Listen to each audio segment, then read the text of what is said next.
Арбаңыздар ардактуу телекөрүүчүлөр, Назар Ньюс телеканалы эл назары көрсөтүүсү кайрадан сиздер менен амандашып турганыбызга кубанычтабыз. Бүгүн дагы куттуу студиябыздан орун алган конокторубуз бар. Бүгүн ушул кыргыз үчүн кызмат кылып, өзгөчө кыргыздын талантын бура сүйлөп күлдүрүп бир элге маанай тартуулап жүргөн инсандарды эскерип, жана ошондой эле заманыбыздын залкарлары менен дагы бир жакшы маек куруп, бир тарыхка ташка тамга баскандай жакшы бир тасма тартып калууга ашыгып турган чагыбыз. Студиябыздан орун алган конокторубузду тааныштырайын.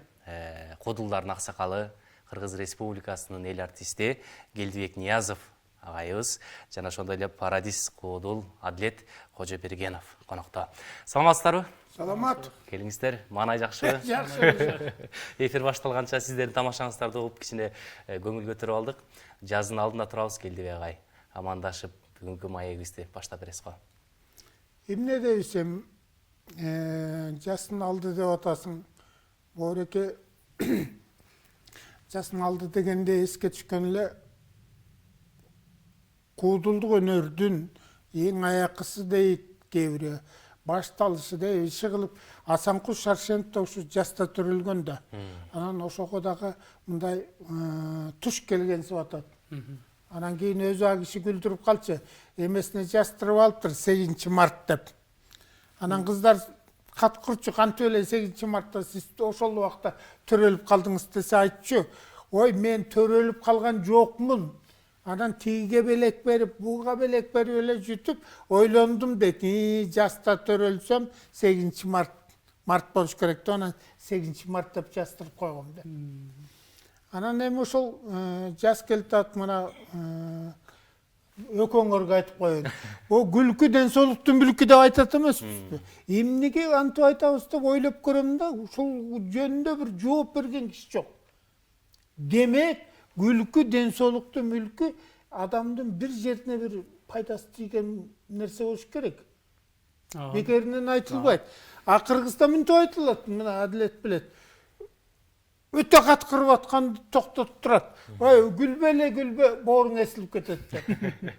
Туура? Ыйлаганда айтат. Ай, тимге ыйлай берсин, бу өпкөсү таса болот деп. Бугу чыкпас. Ошол эми чакырганыңарга рахмат. Телевидениеңардын эмесе өрчүсүн. Аман бололу, баары жакшанын узарта берелими? Маегибизди. Рахмат. Адилет агай, пародия жанры менен ырчылык өнөрдү дайкалыштырып келе жатасыз. Сизди көргөндө, Ашыр Алатаны көргөндө көргүбүз. Бүгүн да бир жакшы чыгармалар даярдап келдиңиз, буюрса жаңы пародиялар, Анан сөздүн башында ушундан баштабайлы колуңузду алсаңыз, Ашыр Алатамдын бир жакшы пародиясы ыры менен баштап алсак, анан кепти аралап кете беребиз. Эми мындай кылалы, бул жерде мен сүйлөп коеюн аксакал катары. Боореке пародия деген туурамчыл да. Эми бул өнөр ошол бизде болгон экен, Кыргызда. Анткени куйручук аксакал болгон жан жаныбарлардын үнү чыккан жаныбарлардын үнүн туурат экен. Бекназар Куудул деле бүт. Анан кийин орустар кийин Райкиндити менен атактуу кылып атпайбы? Ошол бизден алган болуш керек. Бизден алган болуш керек. Ошол туурамчылдыкты кандай дейсиң? Туура айтасыз. Анан ошону изилдеп чыкса, жанагы тиги кандидаттыгын жактай албай аткан, профессорлугун ушул күлкү өнөрүндө кайра кайрылып келсе, ушуну касып чыкса деген гана оюм бар да. Анан Ашыралына эми мен айтып коеюн, бүт эле баарын тааныйм, таланттардын баарын. А бирок бул Адилет чындыгында ушу Ашыралы Айталиевдин өзү. Ошон үчүн биз дайыма мен деле кайрылам, кээде Ашыке деп. Телефонумда да жасыл Адилет Ашыке деп. Ашыр Алатабызды биз кийинки муун көрбөй калдык да. Мындай кылык жоругу, мүнөзү, жүргөн туруму кандай эле сиз көрүп калган заманда? Эми бул киши мындай болчу да. Эстебес, токтосундар, келип артистчилик турмушка аралашканда булар күйгөн ырдап келишкен, өзүлөрү айтчу. Күйгөн ырдап. Эстебес байке Алымкул Үсөнбаевдин үйүндө туруп, ушундай Токтосун Тыныбеков Калык Акиевдин үйүндө туруп. Анан Ашыкең бул жакын жер Кантындан ал бул айтышып, учурашып өткөндө тымел акындыкка. Кадимкидей акындык, Даяр акын болуп барган. Акын болуп ырдап анан ошолордун сынынан өтүп эметкен. Анын чындыгында мен көп жыл иштешпедим, 20 жыл иштештим. Боорда отурса мен элестеп отурат ошол киши аябай. Анткени балпактап жүргөн, кийин толуп кетти да. Ушундай чайып албаган киши, эс албаган киши, анан мактанып кеткен киши, апыр тийген киши, анан барбаган жерге барып келген киши болбойчу да. Эми ал төкмөлүктүн эң чоң өнөрү да. Анын кандай мына угалы Адлет агабыз. Эми азыр ашке туурасында сиз айтып атсаңыз, эми албетте сизчилеп жанында жүрсөк, ээрчип жүрсөк дагы көп нерсе. Сен көрүп калдыңбы? Өзүң көрүп калдык, мындай чогуу иштешпей калдык да. Баягы бизди бир жолу жанагы Руслан Жумабаев деген комуз бар эмеспи? Ооба. Ошол бечара бир жолу айтып калды, сени бир өткөндө ашке издеп же тапсакчы дейт, анда телефон жок. Ушундан таап келип берле деген экен, анан аңчы болбой эле биз деле келгенге болбой эле ашке өтүп кетти да дүйнөдөн. Айтчу экен, ушу балага бир өзүмчө бир көрсөтүп коет элем, жакшы үнү түшөт экен, андай мындай экен, бирок анан дагы бир анча-мынча секреттерим бар эле, берет элем дептир, ошонусун ала албай калдык да. Дагы азыр сөздөн эме, дагы канча болорун ким билет? Эки кишинин ушундай өкүтүн угуп атам да. Биринчи Нуржамал Табалдиева Мыскал Өмүрканын өзүндө ырдаган менен Мыскалга барып учураша албай калган өкүттө болот да. Көрүп жүрүп, билип жүрүп, качандыр бир кезде учурашам деп, мына убакыт өтүп кетти. Анан бул да айтып атпайбы, учураша албай калдым деп. Демек сиз Ашкендин көз тирүүсүндө эле туурап жүргөнсүз, Ага, көз тирүүсүндө эле турадык, өзүнө деле учурашып жүрдүк, бирок баягы өзүнө айта албай жүрдүк да, уялып, коркуп, өзү сөз кылган жокпу? Жок, аны мен баягы ал Эми мындай билген жок да, ушул бала туурап аткан билген жок да, мүмкүн баарын учурашып өтүп кетип атты. Анан жолугушуп деле жүрдүк, учурашып деле жүрдүк, бирок айта алган жокпуз да батынып. Кишилердин ушундай бир сүрүү бар эле го, башкача бир таасири бар адамдар болчу. Эми мен азыр сиздерге айтып берейин дегеним ушул берки нарындан жазган салам катын болсо талкылап тебелеп бүттүк. Эми азыр бир жаңы ыр жылкычын ыры деген ырын кандай кылып жаралды эле Ашкең айтат дейт. Илгери бир сапкосто болгону ат башында аксай арпада жайлаган бир жылкычы жигит менен чабан кыздын жоругуна келип чыккандыр бул. Экөө жайлоочу экен, бири жылкычын айдап, бири коюн айдап. Анан жылкычы жигит кызды көрүп алып абдан жактырып, түн уйкусунан бөлүнүп, келгиси келип жылкынын жанынан чыга албай, күндүз баягы койчу кыз коюн жаккан көстөгөнүн жылкысын удургутуп бир айдап өтөт дейт. Кайда бир бияк айдап өтөт дейт. Тигиниси да кыз кыял кылып бул жигит эмнели осонойт, эмнели ырдайт деп туруп бир чокка чыгып алып ырдачу экен да бичара. Анан ушуну угуп коюп анан баягы кыз турчу экен. Ар айдап, бир айдап.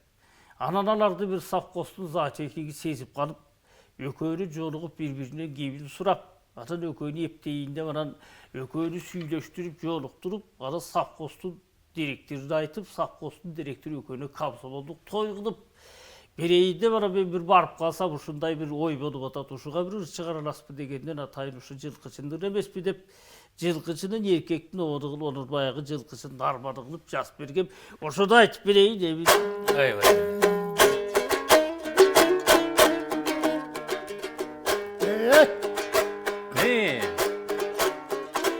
Анда Ашкем.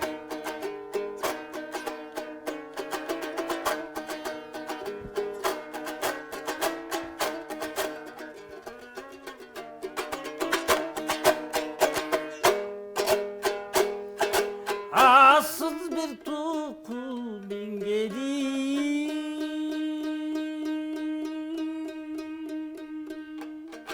Sadıkım Turcay'da жүргөнүм Ediktim zılkı kaytarıp kaydasın gerçi sügönüm Barakalla. Окшош, окшош. Sığdı pessecelge caldıra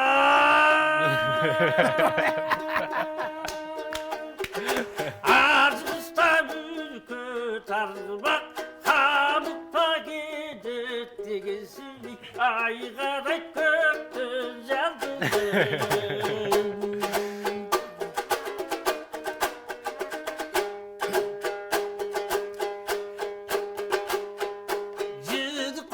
Çöptün tüleri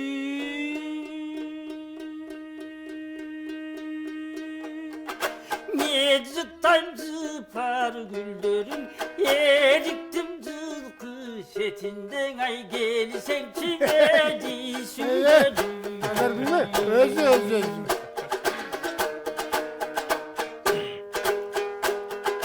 Yedi vergen maldı tapsızım.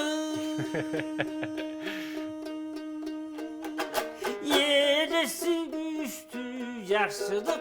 Yayla da birge varasak icada satçan bastırır.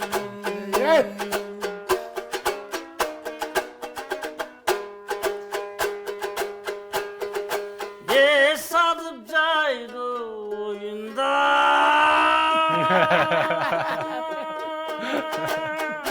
Can başlap catsan sonunda Kımızdan içse gagay devi Oy kolu çadaç bozdu Ey bereketli.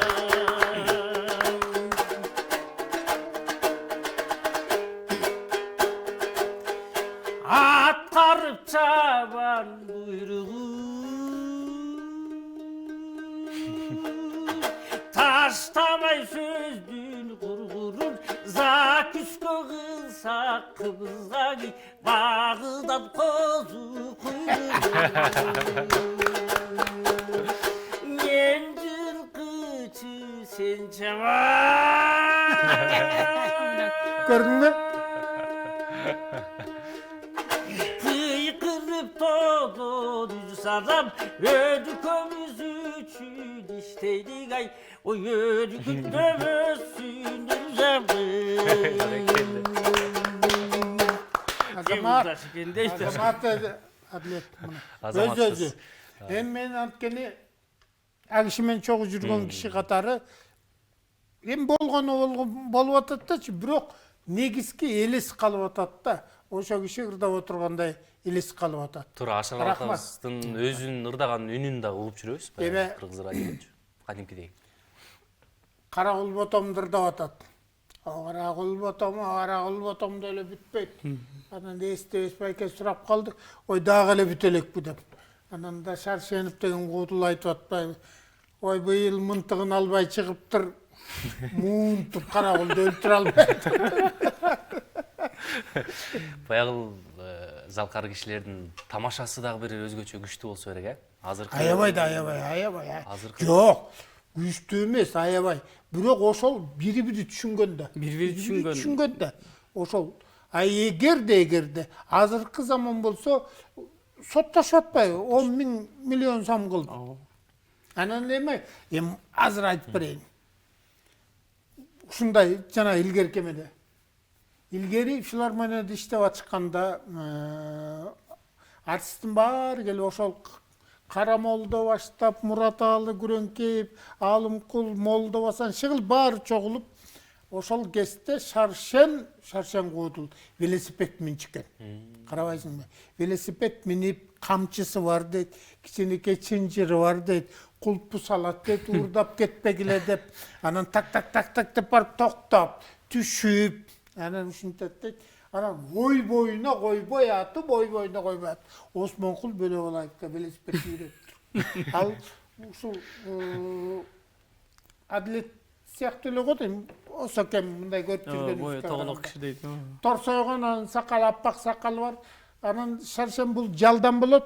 Осмонкул аксакал канттан болот. Анан байке деп, ой, мабындан өткөн гунаа жок. Жыргайсың деп анан күнү түнү тергетип быкшып жүргөн үйрөтүп тур.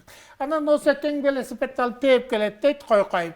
Тээп келип токтотуп, тигил баарын бүтүрүп, анан ошентип күндөр өтө бергенден бир күнү Шаршен шыпылдап айтат. Ой, түндө эмне тамак жедиңер эле десе, түндө эт салганбыз. Бирок көп эт салып коюптур, Кудай айырган кемпирим эт калып калды десе, анда акырын тээп келе бер, барып этти жылта берейин дейт. Кетет. Кетип эле анан кийин үйгө барып эле бакырып өкүрүп Шаршенин үйүнө чет. Бул Киевский Советский бурчунда экен үйү. Осмонкулдун беле алайт. Келип эле бакырып чет, Карагөз кашайды. Велосипед теп албай келет, Осекем машинанын астына кирип кетти, машина сүзтү, оңкосунан кетти, кан жайылып эле анан кийин эле кемпир бетин тытып жатып калат. жедиң сен үйреттің деп. Қайра чұрқап, шаршанып қарабайсың, қайра теп бараса, Осакем келетат дейді. Теп. Анан бар өлі тоқтап тұр. Ой, жеңеменне, ден солығы дағы соғымы деп тұр. Емне олды десе, ой, білбейм айланайын, үйіңізі чу. Аялдар өкіріп атауы, еркек өкіріп атауы білбей қойды. Қайра сағат шұрқап келдің деселе, Осаке велосипедтен түшелі. Кемпірімен ажыраған тұрмайым деп илеп Осаке велосипедін жетелеп, штап көтпей. Тияқы бар онан кейін шаршан қачып кеттір. Осакем кірсе ұзы чу, кемпір ба илгеркі салтымен бетін тұтып үйген, анан ұшақта сөбішіп. Анан кейін шаршан жатып алып тұр да бұл айылына 3 күн келбей жұмысқа. Қалағаның арды қылып алғылы деп. Анан Осаке ба ашу олытты, анан тарап атаңын оғызыран шүмшікті кешірдім, шықырғыла, іштесін деп. Десем тү айтатты, Осмонқұл өзінің қолыменен жасып берсін. Ишенбейм сөзіне. Ишенбейм деп. Үш жерден да бір нәрсені айтып кетейін. Шубин хор ұштырып, Қырғызстанда бірінші жол хор ұштырып. Хор не болған білбейм. Ақсақалдың бары отырады, Мұрат ағалы, бүт қалы ғалым құл Осмонқұлдың бары отырады. Шубин сұраған ғой, хор дегенді Қырғыздың тұрмышында болған бұл, хор деген нәрсе. Хор деген мысал үшін 5-6-7 кіші ғыртайды, мұндай деп, мұнды көрсетті десе ештіке жоқты. Киноста, телевизорда жоқты ештіке. Деванан ошанцанан кейін бары отырады дейді. Директоры баш болып, бүт баштарды жетпей, хор деген болған, Қырғызда болған жоқ бұды. Анан бір күн шаршан кіріп келтірді. Кіріп келгенде момында жерде удыртып, бүт сындырып кетчікен. Кіріп келгенде Петр деп тұрды Шубинді, Петр Шубинді. Ой, Петр, оказывается, хор ес у нас. Пойдем к нам деп. Бұл чүйдің үстінде тұрып, орысша білген кішкен. Директордың машинасына барыпса, вот здесь сейчас хор будет деп тұр. Машинаның үстінде отырса, 2 боз үй тегіліп тұрады дейді. Аңғысылы тияқтан жаманшылыққа өкіріп келеткен кісілер шығып тұр 20-30-та. Вот хор деп. Оказывается, ес у нас хор деп. Баяғы хорды келеткенде бірі өйте, бірі ылдайыр өкіретті. Вот хор деп, анан алып бүткен еді. Иди сюда зайдем деп тұрды. Боз үйдің ішіне. Здесь женский хор деп. Қош. Қарабайсың бұл. Анам Петр түшініп, ну тебе шаршем деп бақырып өкіріп, гүлі ат өліп қала жыстап тұр. Вот тапқыштығы деп. Тапқыштығы, шындығында. Анан кейін нота үйретшікен, ошол чоң ақсақалдардың барына нота үйреткен екен Шубин. Анан кейін ең аяғында жini келіп тұрып, тегі шаршенге 0 қойшы екенді. Мұндан Атай Оғынбаев, Мұса Байетов, анан Жұман Шералиев қана 4-5-6 дейді. Қалғаны 3-4-2 алып, анан шаршенге жini келіп 0 қойып тұрды. 0 қойып қойса, ешке шығып нүтейіп, қарап тұрып шаршен бияғына 1 қойып алып тұрды. Ана, мұна, деп елін барына көрсет тұрды. Хордан бүгін ем алдым деп. Оны алдым. Жаңағы чолақтап қойды дейді Жұман Шералиев. Ал 5 ел алды, мен жарым. Мұна қарабасың, ұшындай кішілер болғанда. Бұларды ұнытпашымыз керек, айта жүршіміз керек, кейінкілер білсін. Сөзсізді. Шаршен атағысын оқиялар аябай көп. Алын барын айтып отырсақ оқымыш болуш керек. Әділет ағама сұрау өрім келіп отады. Азырқы учурда сіздің замандаштарыңыз.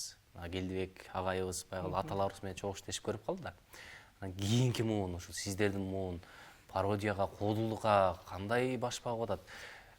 Мұрынқылардың жолын лап келе атасыздар, бірақ андай дүртті көре албай атады оқшайыз көп. Мен кейінгі жаштар турасында айтып отады оқшайсың, кейінгі жаштар тураған жағынан біреуін сөйлегенін, біреуін кемшілігін, анан анча-мынчасын баяғы кішіне баса белгілеп айтып жүршөт. Бұға бізде бардық оқшайды, бірақ кемшілік емес. Пародия жанрын біреуінің бір жерін алып, елге баяғы даңа золау аны шығарып үй емес, ошол кишинин жакшы сапатын көргөзө билүү керек да. Анан эле жамандык сапатын биз өтө аша чаап кетпешибиз керек. Албетте кийинчерээк көпчүлүгү жана интернеттеги малекет чыгып, ошондон көп нерсени казып окушу эле ошонун башын көтөрбөй калды. Бул өкүнүчтүү нерсе, китеп окуган киши жок болуп калды да. Анан бар эми азыр жаштарыбызда учубуз кур эмес, бирок бууреке комуздун коштоосунда пародировать этип, ушуларды туура кийинчерээк суйлуп баратабыз. Комузга көп кайрылбай. Байле жок калса. Жок калса болуп кетти. Анан ушул биздин өнөрдүн негизги туу чокусунун илгери ушул Шаршен өзү акындык өнөрдү дагы коштогон. Акында болуп, комузду алып, ал кишинин комузунун бир жак бети комуз, бир жак бети домбура болчу экен дейт. Ушундай кылып алып чертишкен дейт. Бир тур эле казак болуп калат дейт, бир тур эле кыргыз болуп калат дейт. Ана кишинин өтө чоң баягы таланты бар. Эми китепке жазылганы, жазылбаганы, эл оосунан угулуп, эл оосунан айтылганы жүрбөйбү. Шаршен демеге барыптыр дейт, Москвага, фестивалга. Анан баратканда Шаршенди тыштап кетишет экен. Эми Осмонкулдун көрсөтөт, үнүн көрсөтөт, Алымкул атай тигинтет, минтет. Эми сеникини эл түшүнө бербейт десене, бара көрөйүнчү, мен Москваны көрбөй калбайын, ушу элдин шаң менен бир барып көрөйүн деп анан суранып барган экен дейт. Барсанан бир жолу выступать этейин деп анан баягы суранып турган, сурансанан баягы Шаршен выступать этет деп чыгарсанан ал киши бетин эки бөлүп башкарган киши экен. Бир жак бетин өзүнчө күлдүрүп дейт, көзү бир башкача, бир жагы ностоюп турат дейт, бир жагы күлүп турат дейт. Анан кулагын уйдукундай кыймылдатчу экен дейт. Анан бажынан ушундай бир бетин кыймылдатып, уйдукундай кулагын кыймылдатып турган сахнага келип, здравствуйте деген экен дейт. Баягы жерде отурган бар күлүп анан эмнени айтат болду экен, башкача талант экен деп анан көңүл буруп турса, экинчи жагын кыймылдатып турган до свидания деген экен. Десе эле анан баягы эчтеке баа жок дейт. Кетип атсанын аягында айтат дейт тилмечкеч эме деп. Менин сөзүмдү сөзмө-сөз эле которуп койгула ушуларга эчтеке бербей эле койсун деп турган. Котордус айткан экен дейт. Алымкул Үсөнбаевка берилген сыйлык Шаршенге да тиешелүү деп аягын эле жасып койсунчу деп тур. Дегенде анан чоң бир орден берип анан кетирген экен да. Карачы эми ошол кишинин ушунчалык сөз багын. Мен иштеген кишилер менен угуп калдым да Шаршенди. 16 улуттун жыйналышы деген номуру бар эле дейт. 16 улуттун. Анан ошондо деп айтчу, Сатар деген абам айтып бергенде, филармонияда өмүр бою шофер болуп иштеди. Бияктан кирип, бияктан татар болуп чыгат дейт, бияктан ногой болуп чыгат дейт, бияктан дунган, бияктан орус. Эми азыркы пародия экен да көрсө. Пародия. Ошонун орто жеринде мен ичим эзилип, жыгылып калгам деп. Мына Шаршен күлкүн Кудай деп эле айтыш керек. Шундук. Анан ушундай киши болгон экен. Анан дагы бир нерсесин бүгүн айта кетиш керек. Бул эми 42-43 жылдар экен да, согуш катуу жүрүп атканда, ошондо филармониянын директору чакырып алып барып айткан экен. Биздин деле белек болсун, жеңиш биз жакта болсун, кеткен эр азаматтарыбызга колдоо болсун, ар кимибиз бир нерсе таап келели. Бергиле деп айтпагыла. Өзү эл көңүлү менен берген нерсени алып келген.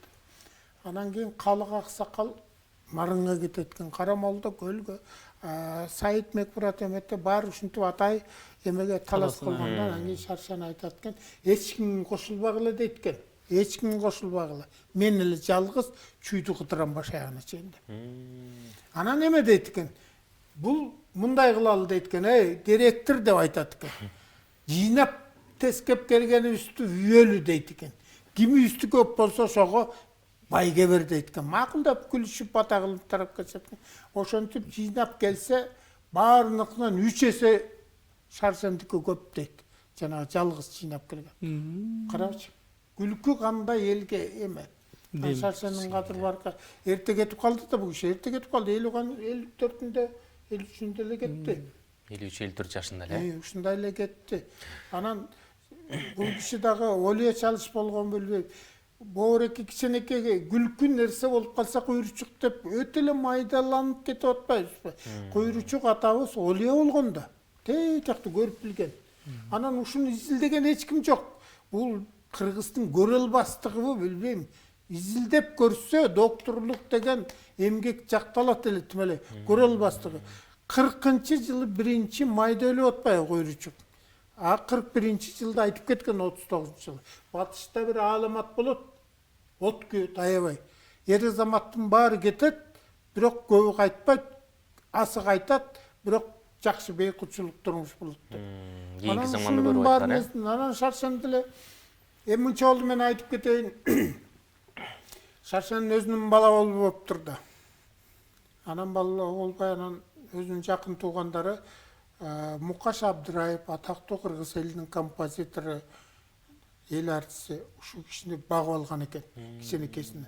Анан багып алып, карабайсың, ошондо ушинтип айткан экен. Өзүмдүн каныман болбогондон кийин атасынын атын таңазалай берсин деп. Ошон үчүн анан Шаршенов келип анда Пишпекте окуп калганда ошол Маан апанын колунда туш келип окуп калып атпайбы? Ошол үйдө туруп калып атпайбы? Мукаш Абдыраев менен чогуу. Анан Шаршеновдун бир гана сөзү бар. Мукаш байкем спой деп акырчу дейт. Москвада окутат, орусча сүйлөйт дейт. Кичинекей кара киши спой десе үнү тет жака кетет дейт. Дегенде эле хордо анча мынчырдаган ырларды бакырдап көрөм дейт. Көбү белорусча, украинча десе эле ушинтип анан эле шаляп дейли берет дейт. Анан шапалак менен чабам деп атабы деп жүрсөм, көрсө сен кыргыздын шаляпине болосуң деп айтчу экен. Анткени Шаршеновдун үнү бас болчу. Эң жоон үн. Күркүрөгөндө айланайын, могореки зал дүңгүрөп кетчү. Анан кийин ошол тиги киши Москвада окуп жүргөн, ошол бүт элестеткен экен да Шаршенов. Анан хордон алып келип анан сатырага анан кетип калат да. Жолсо ошо өзү айтып калчу, ошол өкүнгөнүм ошол Мукаш байкем айткан шаляпчы окуп келгенде сонун болмок экен деп. Болот 1000 жыл кийин эл да кайда мойдон чыгып келмек экен. Баракелде. Ошол инсандардын азыр кылык жоруктары, сатиралары, тамашалары баягы ооздон оозго өтүп келатат да. Ушуну бир топтоп, жакшы. Эми мындай китеп жазып, Асанкул Шаршеновдун Асанкул Кудул дегени Бактыгүл Чотурган эжең экөөбүздүн биргеликте китеби чыккан. Бирок анын китеби азыр китепте эле айта албай баратам, уялып. Анткени баягы кесиптин кагазына жазылып калган. Минтип бассаң экинчиси ыргып кетет. Анан мына чыкканы турат. Ошол китеп чыгат. Ал жерде бүт баары жазылган. Андан кийин ошо менен удалы өзүмдүн китебим чыккантат. 6 мындай цифра менен. Ушуну баса айтайынчы, 6 цифранан биягында мыш деп. 6 мыш деп. Бирөө уурдап албасын деп атам да. Баары уурдап ууру болуп калбадык. Анан кийин киме жакшы болот да, Кудай жаш берсе өтүп кетсем, 7 анан биш болуп калат, эң сон. Ошол китептердин баарына кирет ушунун баары. Буюрса. Буюрса. Эми келиңиз Адилет ага. Сизден эми бир пародия же бир жагымдуу чыгарма калды. Жаңырап тарпырайын.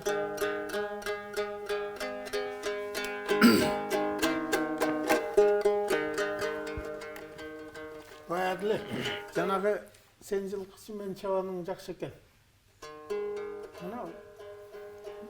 Муну айтыш керек. Келиңиздер эми. Кайсыны? Бектемирегин чийиптин Айнагүлүн аткарып берейин. Ой, баракелде.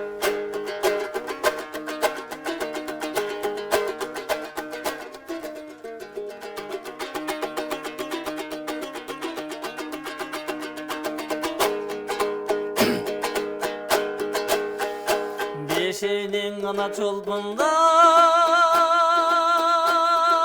жаңганда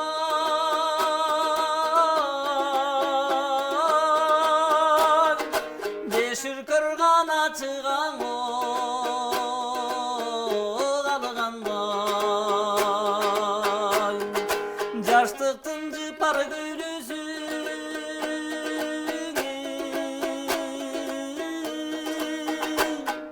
Айнагүл жытта сале кумары кангандай. Ой, баракелде.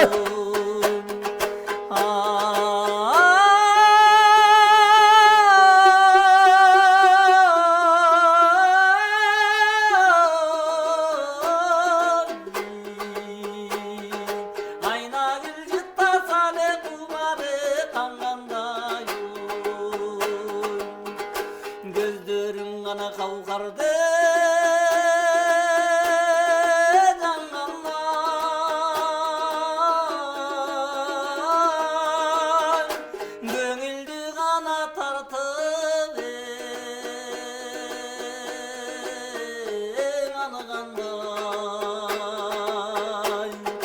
жаркы этип күлсөм кайрылып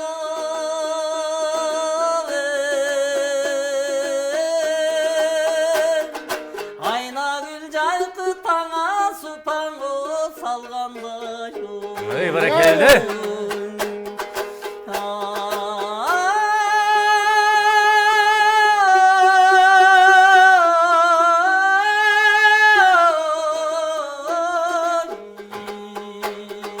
Ayna gül jaydı taňa supaňe salgандай Ey Bali. Azamat gördün mü?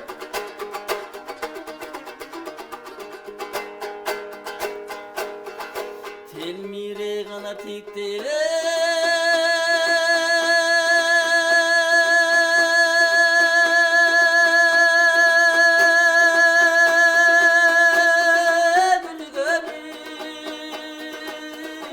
Ey Bali. Mana. Taňynday gana jarık o düýnüň bolajak üçin şert kılıp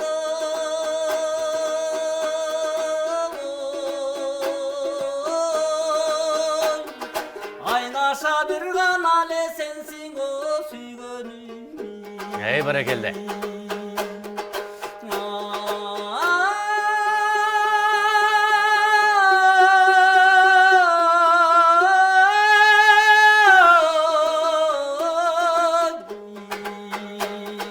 Ayna gül bir ganale sensin o süygönüm. Aynaşa bir ganale sensin o süygönüm. Ey Azamat. Barakelde. Barakelde. Azamat. Gününe bereke. Sizdi aşkem dep taanıp жүрсөк өзүңүзүңүз такыр башкача турбайбы? Борeke Бектемир Эгинчиев атабыздын Айнагүл. Мен мындай кичине мен да бир токтоло кетейин. Шаардын башында Соңкөл деген Туюк көчөдө жашайм. Ошо жерде Бектемир Эгинчиевдин байбичеси Бурулчак Акишева жашап, ар өткөндө учурашып, бери өткөндө учурашып, ал киши менен чогуу иштешип калгам. Анан ошо киши айтты да, мындай деп айткан эми, ошо киши бүт эле билет. Эгер ошо иштерин эмнегедир сактап айтпай жүрүшөт да, ошол абышкан айтчу дейт. Алымканды чыгарганда, ой мен муну эркек ырдасын деп чыгардым. Эркек ырдасын деп. Өзү эркектин ырдаса. Муса ырдаса, анан Атай ырдаса. Экөөнө гана ырдаса уруксаат берет элем деп жүргөндө, анан Ташкентте бир эме өтүп калып, анан ошондо жогору жактан заказ болду дейт. Мыскал Алымканды үйрөнсүн, анан сен сайрасын булбул багында ушуну үйрөнсүн деген заказ болду дейт. Ташкентке ырдап барасыңар, алар эмнени түшүнүп атыптыр, ырдай бергиле деп. Ошондо ушундай алмашуу болуп кеткен дейт. Же болбосо абышкам ушу арманда кетти дейт. Ушул мен Алымканды бир укмуш, бир үйүнү укмуш, бир жигит ырдаса деген деп чыгардым эле деп. Анан ошонун баары эске алынбай эле Алымкан Токтогулдуку да ырдатпай. Туура Токтогулдун сөзү Алымкул деген ырдын обону Бектемир Эгинчиевдики. Ушунда биле жүрүш керек жаштар. Алмагүл деп, Айнагүл деп ырдап атабыз. Айнаштардын майрамы келатат, жаз майрамы. Дегеле айымдар тууралуу баягы кудулдар дагы көп тамаша чыгарышат го. Пародисттер. Айымдар тууралуу көп каралчы. Элдибей агай. Сиздин да тамашаларыңыз көп. Адилет агабыздыкы дагы бир топ. Эми айымдар эми туура алдыгы сөзүңөрдө эле жакшы. Баягы мен дайыма айтам, Мореке жашообуздун өзүнүн жер шаары. Жарым ошо эне болуп турган чын турат. Эне болбой калса, эркектер кырылып атып, жер шаарын жардырып жок болмокпуз. Энелер ошо тең жарымынан ошо кармап турат энелер. Анан энелер энеси көрксүз да. Үйгө барсаң, эне жок болсо, мурчуюп отурса баары жакшы. Анан буларга кандай дейбиз эми Менин өзүмдүн эмем боюнча буларга баягы сын айтып ийип дагы бирөө Балеге каламыз айылдагы дейбиз. жеңелерим мактабай кара жерге Негизи Келдибей агайдын жашына келгенде ушундай эле сөздөр сүйлөп калабыз. Анан Адилет агамдын жашында, менин курагымда айымдарга курч эле сөздөрдү айтабыз болуш керек. Адилет байкеден баштайлычы. Мен айта турган болсом, мен ушу айта албай атпайм. Сиз 60-тын кырынан ашкандан кийин 70-теги жеңелерим айтпайбы? Куттуктабай кара жерге. Адилет байке баштасынчы сөздү. аялдар туурасында айта турган болсом, аял деген теманын өзү эле айтып турбай, аял деп, аячу нерсе да, аяй турган нерсе. Бул аял дегенде ар бирибиздин энебиз эске түшөт. Эне дегенди айта турган болсок, мен 85 жашта апам бар. Апамдын колунда турам дагы эле. Аны ошол мен аялым тойдон келгенде, концерттен келгенде уктап аткан болот. Апам мени күтүп аткан болот. Мына ушул жерден эле баштасак болот да. Анан бул эне деген көрсө бардык нерсени бала үчүн айдайм, жүрөгү кенен. Эч убакта баягы баласынын бирин өйдө көрбөйт, бардык бала бирдей эне үчүн. Ошол жана атам айткандай, эне бар үчүн биздин дүйнө жарык болуп, жылуу болуп турат да. Үйгө келсең, жатсаң төшөгүң да жылуу аял болсо, тамак ичсең тамагың ысык дегендей, кысасы айтканда аял заты бар үчүн жер шары анан жашоо кызыктуу. Аялга бар нерсени анан ырдай турган ырларыбыздын баары дагы ошол ыр жазсак дагы ошол бир болбогон жерден бир каякта бирөөнү эстеп алып, бирөөнүн сүйүүсүн ойлоп алып, анан ошого толгон, ошого арнап ыр жазып, ошону менен ырдын баары аял жөнүндө чыгып калып атканда ошол болот. Анан учурдан пайдаланып айта кетейин. Эстебес Турсуналиев айтып калды. Бир күнү бир концертке келип, бир ырдап атып анан жанагы кимдин Эстебес Турсунов тиги Муса Баятовдун Сагынам деген ыры бар. Ошону ырдап бүтсөм ошо эстек арттан карап турган экен, айтат. Ырды жакшы ырдадыңар балдар да, анан ошол жерден анан комуздун өзүнчө кармалган кишинин турган жери өзүнчө бир мындай шаң болор эле. Анан ошондо айтып атпайбы, Муса акем ушуну 17 жашында чыгарган ону дейт. Сагынамды. Себеби дейт, 15 жашында Коңшу айылында бир комуз чигиши бар экен, ошонун үйүнө комуз үйрөнөм деп барган экен, ырдайм деп. Барса дейт, баягы комуз чигишинин үйүндө 17 жаштагы жаңы келген келини бар экен дейт. Муса акемди Кудай ырып баягы келинди сүйүп калыптыр дейт. Аны билген тиги ыр чигишини кубалап өттү дейт. Тиги Мусаны сен ыры жөнбөй эле башка нерсени үйрөнгөнү келген экенсиң дейт. 2 жылдай Муса кайра барыптыр дейт, ата мен ырсыз жашай албайт экенмин. Ал кезде бала элем эсиме келдим десе, Кудай ырып баягы келин Мусаны сүйүп калыптыр дейт. Мына ошондо, анан ошондо экөө пишпекке качып кетет экен. Анан ошондо келип анан баягы келин эң аягы кеткен го, колунан кетип анан Мусага кат жазып кетти дейт. Муса бактыңды менден издебе, башка жактан изде депчи.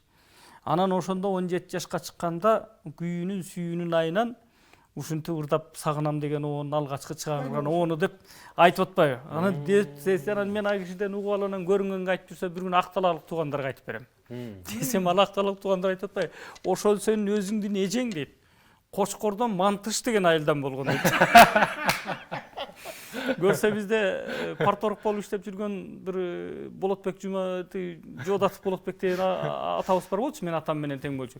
Ошонун бир тууган эжекеси Сабира деген киши ошол биздин немеде өлгөн дейт да, Мантышта өлгөн дейт. Ошол киши экен да көрсө. Карабайсызбы, тарых ушинтип барып чындыгын чыгарат экен. Эми ошо Сагынамды алып келиңиз. Темир дұрысында болчу.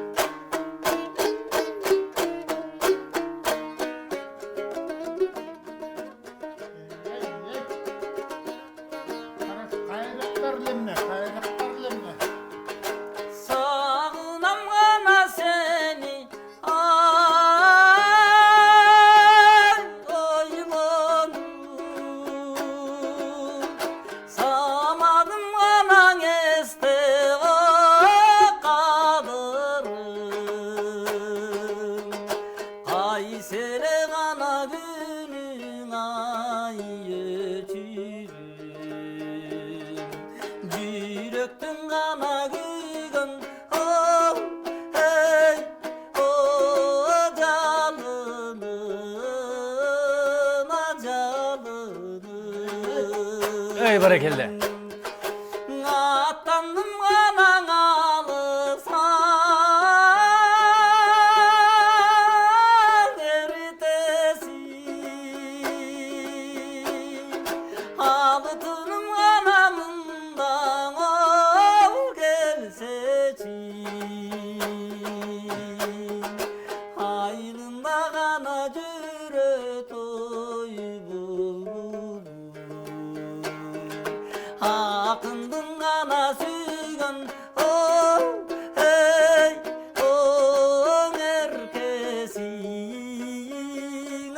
берекесин.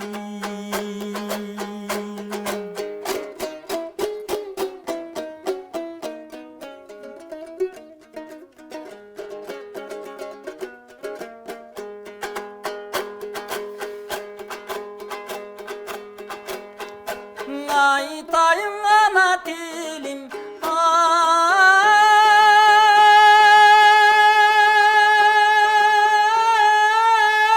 сайратып. Ey Вали. Аш керек анаң içim kaynatып. Kay yerde gana жүрдің ай болды ekin. Arı karday gana közün, ey, jaynatıp. Ey Вали. Kay yerde gana жүрдің ай болды ekin. Arı karday gana közün, ey, jaynatıp.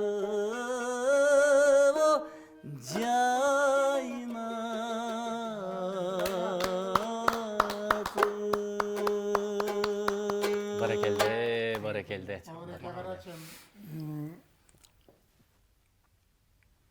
Тиги Токтосун Тыныбековдун 90 жылдыгын Аксыга кетип баратабыз. 2 чоң машина менен. Анан жана төкмө акындардын баары жаш акындар келип отурушту бүт. Ошолор менен кетип баратам. Табылда отурат. Амантай отурат. Бөлөк бир кандидаттар отурат. Анан кетип баратабыз. Ар кайсы мен сүйлөп берип атам. Каткырып күлүп, төө ашуудан ашып баратканда бир төкмө акын ким экенин билбей калдым. Келип сурап калып атпайбы ошонун машинанын ичинен. Келдибек ата, сиз ушу залкарлардын кимин көрүп калдыңыз деп. Анан мынтип карап Табылдыга да көзүмдү адым дагы тиги Амантайга да көзүмдү адым анан баштадым. Эми алдыңа кетейиндер, жол узак, угуп алгыла. Бул эми согуштан кийин 47-жыл болуш керек. Баштаганда эле ушундай баштадыңыз. Ушундай баштадым. Аябай эме ол. Анан ошондо жаман Москвич бар эле дедим. Анан анда Фрунзе бир ириктин эмесин союп салып, анан бир косуну бышырып, бир чоң чанач кымыз, анан бир киченекей чанач кымыз, ушунун баарын артынып келатам дедим. Десем баары угуп атат, тигилөкө кышыйып күлүп атат. Анан келатып, анда боореки кубакы жаңы ачыла баштаган дедим. 45-жыл. Баары угуп отурушат, 10-15тей. Анан ошентип кылдыратып чыгып, кубакынын кырына чыга калсам, көк майсанында аксакалдар отуруптур деп. Анан агесте бизде иман да бар, баары бар. Токтото калып чуркап барсам, шакале тааныдым, төрдө калык акыйып отурган экен. Осмонкул, Алымкул баары отурган экен. Молдо басанда тааныдым. Биякта кыйкылдатып Сайыт Бекмуратов отуруптур. Шыпылдап бир экөө кызмат кылып атат. Карасам, бирөө Муса Баетов экен, бирөө Шекербек Шеркулов экен. Таяктарын таянып бир кичинекей эмеси отурат. Ал көрсө Жумаминдин Шералиев экен. Анан баарына бир нерсесин куюп, кош этек көйнөгүн кымырынып, бир кара келин куюп отурат. Көрсө ал Мускан Өмүрканов экен. Барын тааныдым. Таанып эмне кылаарды билбей эле. Азыр айланайындар аксакалдар деп эле чуркап барып машинадан бабушкан коозунун этин алып келип жайнатып, кол чанаштагы кымысымды алып келип койгонда калык аксакал сүйүп туруп мына накта кымыз ушул, тигини жыйна деди. Анан жыйнап коюштан анан менин кымызымды иче баштады. Аңгыса бир атчам бирге кирип калды. Карасам саякпай каралай экен. Колуна бир күтүн кондуруп алып келиптир. Анан келип эле түштү. Чуркап барып атын алдым баягы кишини. Ушундай толкунданып болуп атат, ушул кишилерге жолугуп калганма деп. Берки иригинин этин да тартып эйин деп атам. Ушундай болуп атсам эле анан кийин калык аксакал ушундай бир калыс жакшы киши окшойт. Айтты дейт, "Ай, Мабареки пейили кенен жигит экен, карагылачы. жөнөн эле жөн астыбызга дасторкон жайып, этин тартып, кымызын берип атат, бир оостон шаңшып койгула деп. Анан Муса ошондо алды кырдырдап атпайбы? Муса ошондо ырдап, анан тигини сырдап, муну сырдап, анан Мускал Өмүрканова колкосунун күйгөнүн ырдап. Оосум ачылып отурат. Анан тиги Саит Бекмуратов кыйкылдатып кыягын тартты, анан Саякбай обдулуп баштайын дегенде анан Калак аксакал айтты: Саякбай деди, эми бул бала шашып кетип бараттыр жол жүрүп. Эми ал сен айтканда көпкө чейин созулуп кетет, токтогула. Эми буга бата берели айланайын. Өркөнүң өсүн деп бата кылышты, анан мен узап кеттим деп койдум да. Тигил экөөң чыкпайт. Тиги отурса. Анан барып таш көмүргө жатып калдык. Эсимде деле жок. Ошол төкмөсүн кимсе экен билбей атам. Байкуш таң аткыча уктабай чыгыптыр. Эртең менен чыгып анын кол жууп, бети колду жууп, антип турсак мен жаныма келип, ата, сиз азыр канчадасыз деп. Мен эчтеке билбей эле 66-дамын десем. Антиги аксакалдарга кандай жолугуп калдыңыз? Көрсө Байкуш таң аткыча ойлонуп жатыптыр да. Бул киши кантип жолукту? Эгер жолуккан жок болсо, тиги Табылдактан менен Амантакут менен айтат эле деп ушу таң аткыча уктабай чыктым деп. Анан айттым, алдыңа кетейин, мына силер төкмөсүңөр, эске тутуу, анан орусча айтканда фантазия күчтүү болуш керек. Мен жөн эле жол арбыта ошону сүйлөп койдум силерге. Баягы куудулдук менен апыртма. Апыртма да. Бул дагы кыргыздын бир чоң өнөрү болгон, апыртмалыкчы. Чоң өнөр да, чоң өнөр да. Жогоруда эфир сыртынан да сүйлөшүп аттык элек. Ашкемдин да ушундай жерлери бар болчу деп, Ой, Ашкем менен мен чогуу иштешип калбадым. Бул өтө катуу апыртма болчу да. Коллективде тамашалап агесте жаңы көрүп жүргөн Мюнхгаузен деп койчу элек. Кеткен деле кетчү да. Анан кийин мындай отурганда ачы эмес, өзүнчө бир эки киши менен отурганда эле бүттү. Өзүнчө апырт, бул эми күчтүүлүктүн күчтүү. Мындай күчтүү, ой жүгүртүү күчтүү боюнча Ашкеме билбейм, кимиси жетти, кимиси жеткен жок. Карагул ботомдырдаганда, эми айланай, мына Замирбек Үсенбаев байкең, баарыбыз келип сахнанын капталынан тыңшап турчубуз. Бүгүнкүсү эртеңкисине окшобойт. Эми айланайын, арчалар бири-бирине сүйөнүп ыйлап атат. Тиги Карагулдун өлгөнүнө. Аска тоо каңкылдап атат, мына чагылган чаркылдап, асканы жара албай турат. Ушундай көрүнүштөрдү айтчу да тигиле. Анан эртеси кайра күчүбүз. Эртеси ошонун бирөө мына күчтүү болчу ушундай. Анан Токтосун Тыныбеков деген төкмө акынын да билип калдыңар. Дагы бир передача чакырсаң келип сүйлөп беребиз. Ал киши 4 аягы жорго эле да.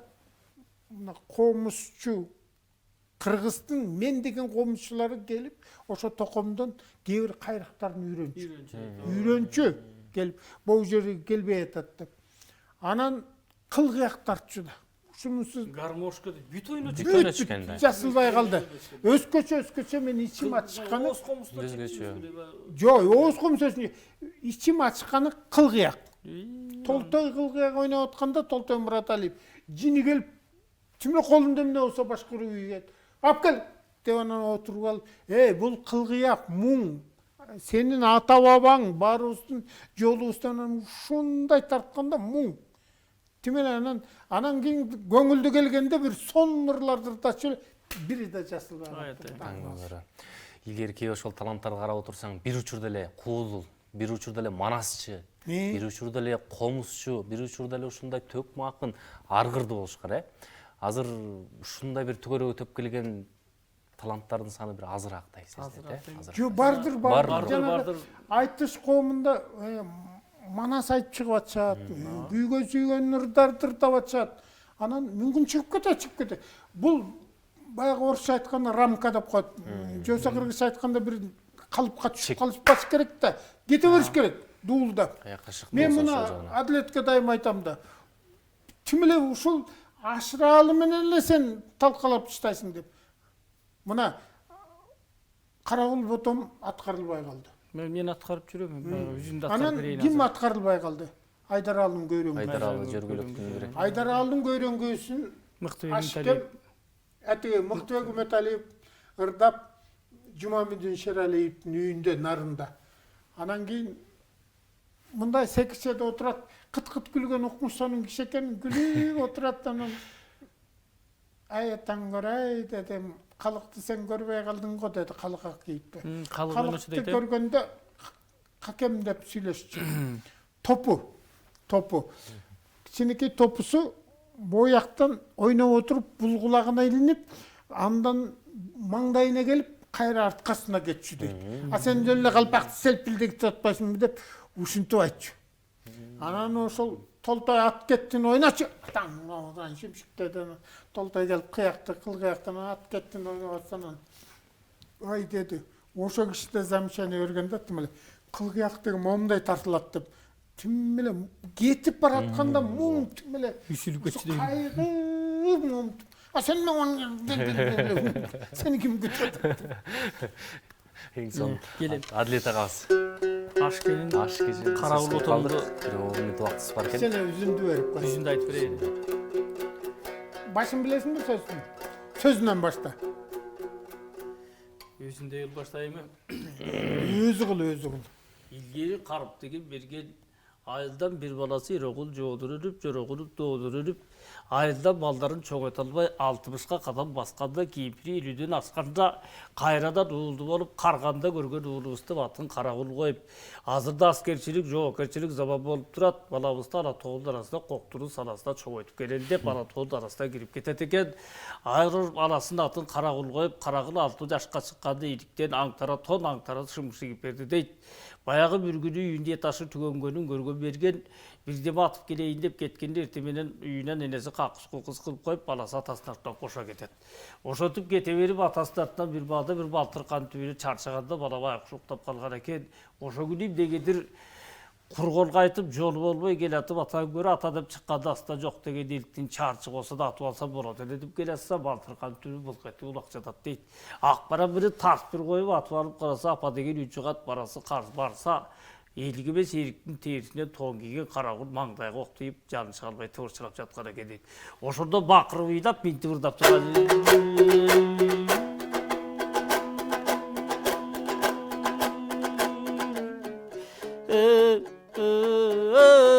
Қарағылдай бұтып Қарағыл бұтып Қарағыл бұтып Қарағыл бұтып Ақпада қадамын тұқтай асындым бұтып Ақойшың аяқтай қада тасқадай жасынды бей бұтып Еліктесем өз бадам қадасы бадам дәдек атып ой бақырды бей бұтып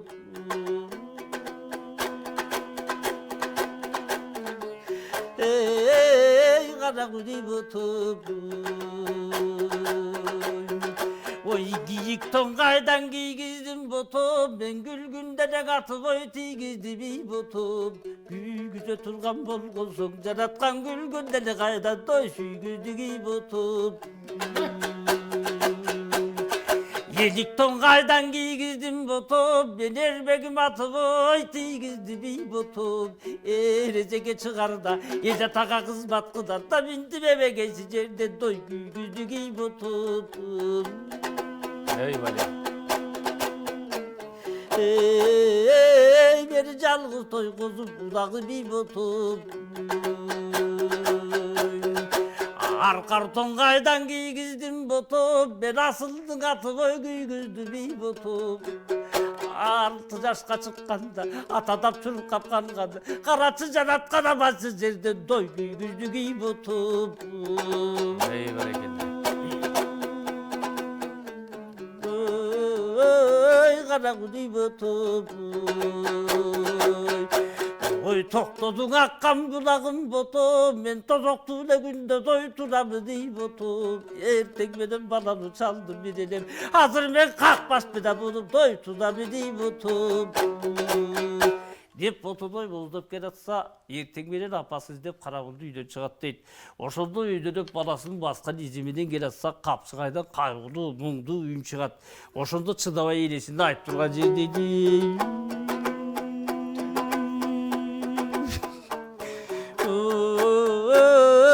кара кудей ботуп Окту жакта дүн чыгат ботум кокуйлап жабан доймуң чыгат ботуп Кадимки белги береп карачык курагым турат ой чуркурап ботуп Капчыгай жактан үн чыгат ботум капасы бардай муң чыгат ботум эч жактан каткан ку эмчек эң ооруйсуң эмде той сыркырап ботум ой кара кудай мени жалгыз балападыбай ботум деп ыйдап келатса алдынан баласын көтөрүп абышкасы келатат дейт. Бул эмне деп сураганда ошондо кемпирин угуп турган жерде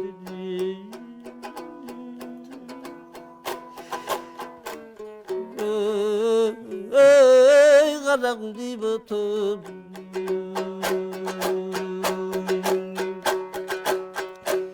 ой бедин жайымды сурабада кемпир мен бүгүн болдум абыдан доңу барада кемпир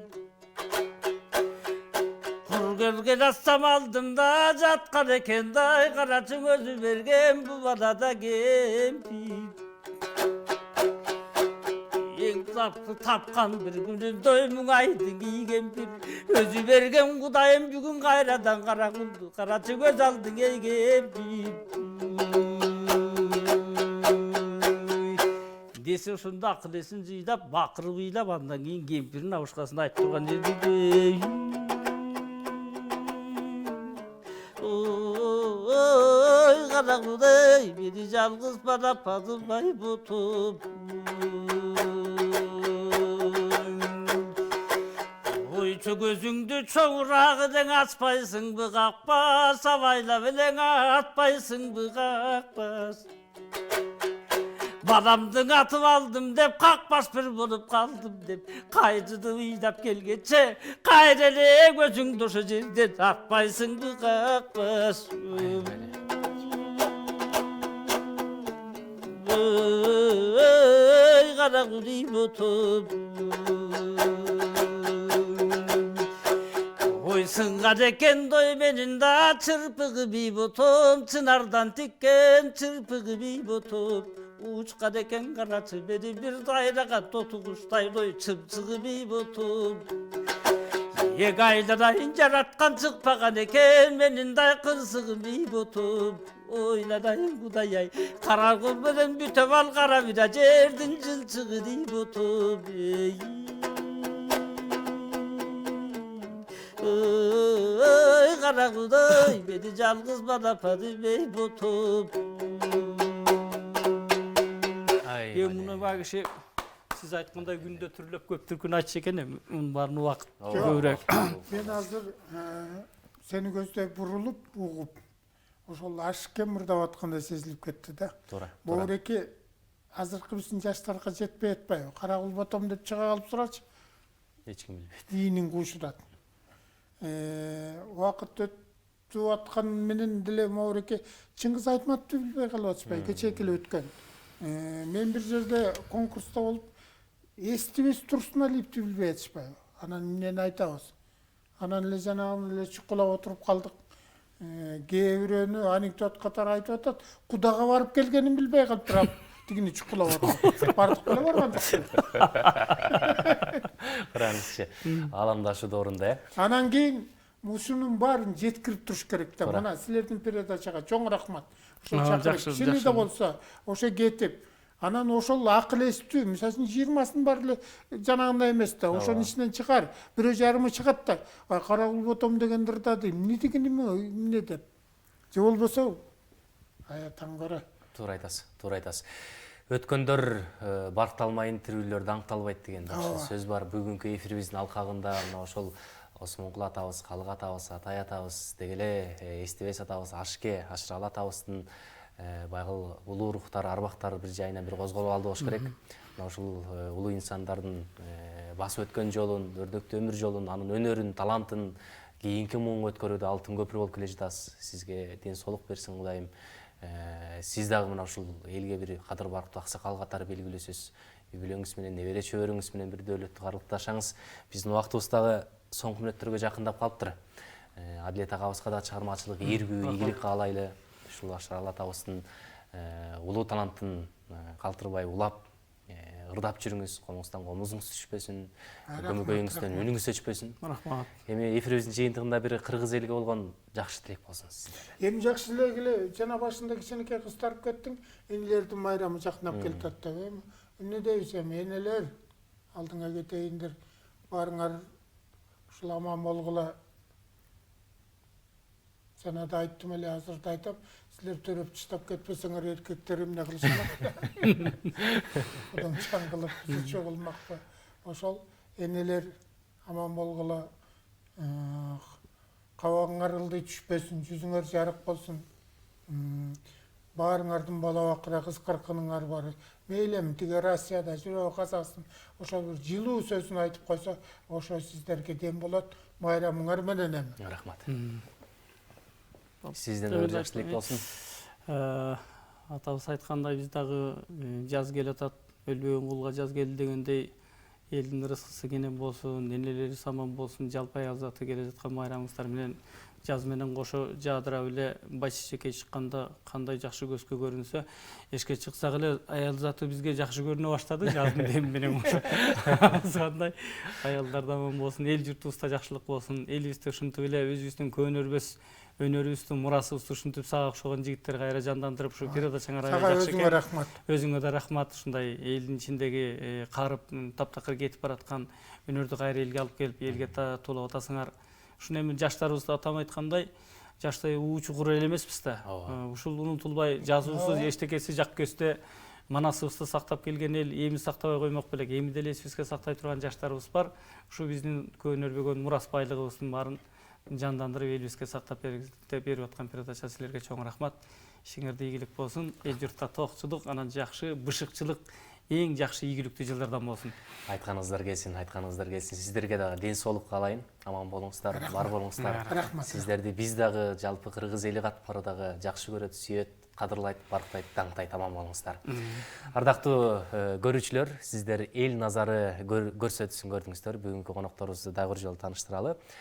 Куудулдардын аксакалы, Кыргыз Республикасынын эл артисти Гелдибек Ниязов жана ошондой эле Баягылар тобунун ырчысы, пародист, куудул дегеле көп кырдуу талант Адилет Кожобергенов конокто болду. Кайрадан кийинки көрсөтүүбүздөн көрүшкөнгө чейин аман туруңуздар.